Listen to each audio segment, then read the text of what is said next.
That's right. They are here Yes. early this morning. They'll be here late tonight. A long day for them, but we appreciate you. You've been breaking down these races from the very beginning when we found out who the candidates would be. Here we are, Election Day. We have seen so many polls, Bill and Jessica, leading up to this. So many polls this year. Are there going to be any surprises tonight we should look out for?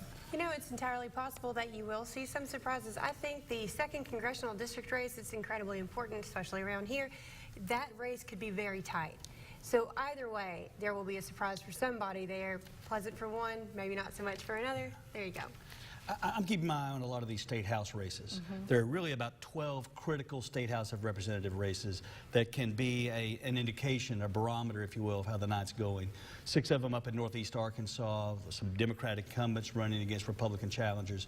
That's a big issue to watch. That we don't get a lot of conversation about them politically, but they're real big races. They will indicate how the night's going to go, I think. Tell us about some of these races we should keep our eye on tonight. Well, fundamentally, you've got about 48 safe Republican seats with no opponent or a landslide Republican win. You got about 40 safe Democratic seats with no opponent or pretty much a landslide Democratic win.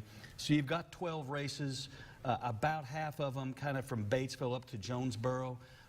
Those are big competitive races. That will tip the balance of power one way or other in the State House of Representatives. Of course, the balance of power locally is what we'll be looking at around the country.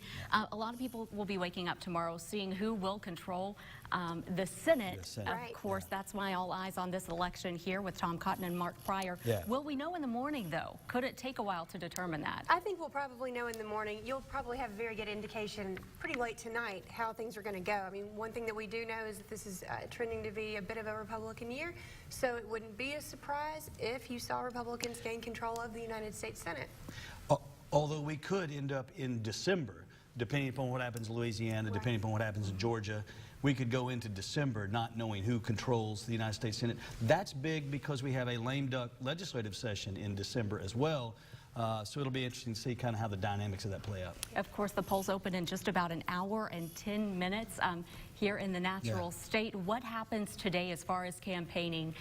What's the plan? Oh, you're going to see a continued push to get your voters out to the polls.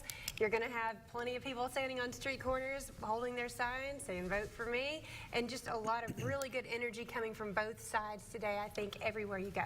Yeah, this is the no stone unturned day of the campaign. I think virtually no winning campaign leaves this day alone. A tremendous amount of get-out-the-vote activity, the most get-out-the-vote activity in modern Arkansas political time. So it'll be interesting to see how the numbers turn out. Okay, well, you will be here all day, all night, breaking down these races. 7:30 is when the polls open. 7:30 tonight is when they close. And, of course, KRK and Fox 16 teaming together with your election coverage. Bill and Jessica will be here along the way. Thank you both for joining. Maybe a long night. Lots of coffee will be brewed here in the studio. Well, we are back with more Election Day, and your forecast could be a very rainy Election Day. Greg has that after the break.